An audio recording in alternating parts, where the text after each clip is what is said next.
Tell me about Rosewater for starters. I mean, you were raised how far from the ground? Yeah, well no, probably about half a kilometre down the road. Yeah. Mum and Dad lived, and they still live here. Yeah. So they were born and raised Rosewater? Or? Yes. Yeah, they bought their first block of land around here at Rosewater and built their house. And my brother and I were brought up here in Rosewater. So and they still there? Or? Yes, they're still there. Yeah, still there. Yeah, and what street's that? Glidden Street, which is just down the road here. Yeah. Straight down the road. So yeah. And has the suburb changed a lot since they built there? Or? Well, we've probably got a lot more. No, it's a good suburb. It's been a good suburb. It's a good street. It's beautiful, isn't it? Yeah. You know, we've got beautiful facilities here. A lot of people underestimate what we've actually got out here in the western suburbs, and you know, we've got a beautiful oval. Yeah. We've got it's a little bit like a community. And it is. I think we underestimate it. That's all. Yeah. You know, people just don't look at it and think, oh, well, big deal. You know, you got a Rosewater in the back streets. It's great. You've got this pretty little football ground with all the pretty houses. Growing up here, what was that like? Fantastic. Yeah. You know, I always remember living down the street, and I could always hear the whistle blowing on a Saturday morning. And I thought, oh, Rosewater are playing home, I'll go down and have a look. And in those early years, you know, football was a lot different in those early years to what it is now.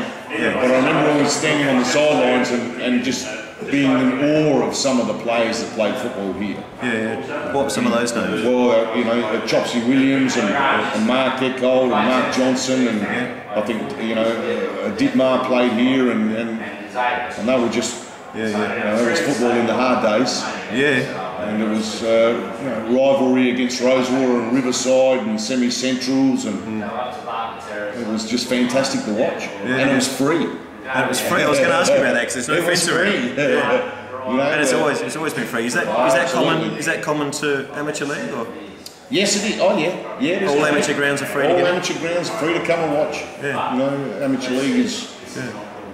You know, I've got to tell you, I used to always. I think a couple of years ago I was a member of the Port Power, and I used to go to the AFL and watch the Power games at Footy Park and everything else, and I just never enjoyed it until I came back to Rosewater. Yeah. You watch grassroots footy and there ain't nothing like it. Yeah. Football's football. It doesn't matter who you are and how you play the game, it's just football. Well, it's great to see, you know. As I said, the greatest people I know and the best friends I've ever met is from my football club. If you've got that club in your veins, isn't it? Always. And I guess that goes for B grade, A grade, right through. Juniors. Right through. You know, wives, girlfriends, daughters, see them grow up. You know, I've got mates of mine who have had children when I was young, and the children have grown up and now they're playing A grade football. There's a lot of players that come out of here and played league footy. Oh, absolutely. Of course. Oh, absolutely. SANFL and AFL. Well, who would have been some of those that you remember through the years? Trent Ormanell, you know, everyone knows that's a very common name that people know. Like he played in the grand final with the Crows, and Trent played here when he was a little boy. Shay Cockatoo-Collins, I coached Shay. I was fortunate enough to coach Shay for a season. So he played here, and Bruce Abernathy, and Shay was an exceptional player.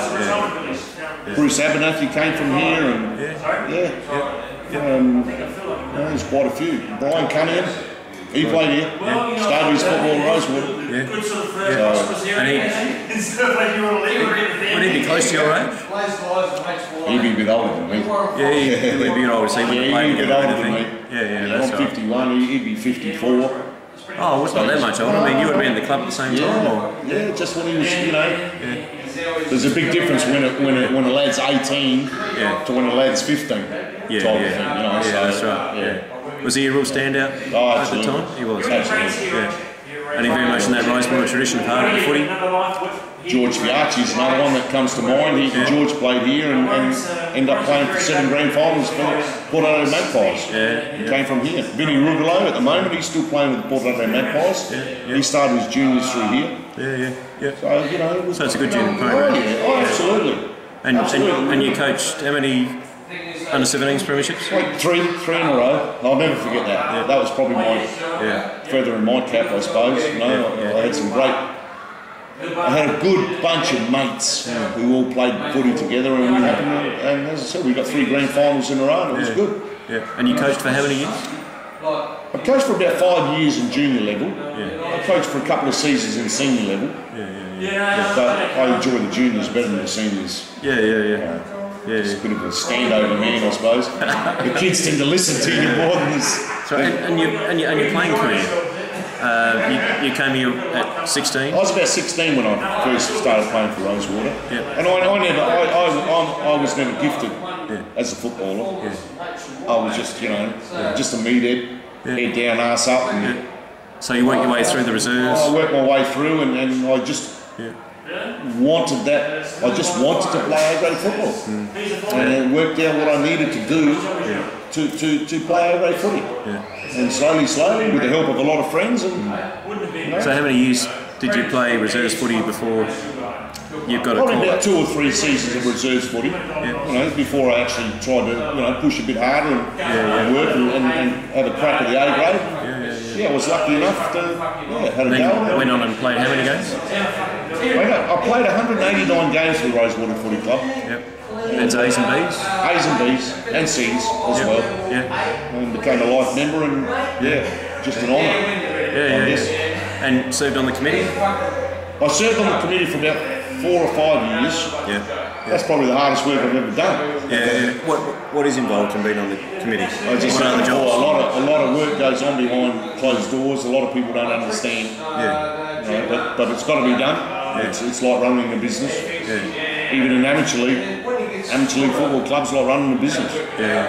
And you've got a League of Nations here. You've got to try and keep everybody happy. Yeah, that's right. And sometimes it can be hard.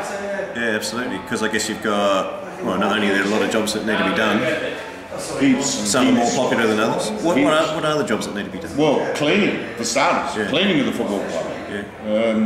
Scoreboard. All the lining of the oval and work in the kitchen, work behind the bar, and there's a lot of work that's got to be done behind this. And washing the jumpers. Washing jumpers, everything. Who washes the jumpers? I think the committee. I think they've got a sponsor with Acres Dry Cleaning at the moment. Oh, do they? And so they do it. Well, that's a pretty handy thing. Because it would have been someone's job probably for a long time. Someone's got to do it, that's right. Someone don't realise all the dirty jobs have got to be done, but someone's got to do it. We've been lucky, But a lot of football clubs in the western suburbs have felt the pinch over the years. And most of them. Well, I gather Rosewater is one of the few that hasn't amalgamated. Exactly. Is it the only one that hasn't amalgamated? Or I guess there's Wingfield? Or? Yeah, Wingfield are on the down and out at the moment. Portland over here have amalgamated. That used to be the ex-Riverside. They amalgamated with Albion United. And St Randalls are still going strong in the western suburbs, so they're still all right. Port Districts, they're still going well. It's the old ex-Semi-Centrals football club, Semaphore Centrals. So they just changed the name, or they amalgamated? Or? They're called Port Districts now. They actually amalgamated with Exeter. So that 2 clubs formed one. But they get great help from the Port Adelaide Magpies. Do they? Well, you always will. If you're playing A1 or A2 football, you'll always get a lot of help from the Port Adelaide Magpies. That's probably been our biggest disappointment. If I could say anything, we never got a lot of help from the Port Adelaide Magpies. Even though geographically you're only just kilometre. About a kilometre. And we never got any help from them at all. Even when Brian Cunningham was there. We couldn't get any help at all. Because it was just a tee up with them and Port Districts, and they got all their players and everything else. But is that maybe in part because of the sense of independence that Rosewater seemed? No, I just think I just think Port Districts played at a higher level, and they just wanted their players to play at a higher level of football. Fair enough, So we slowly have slipped down the ladder. We're down in A5 this year, but hey, I personally don't care where we play. As long as the boys enjoy themselves, as long as the boys, the team, plays football the way it should be played.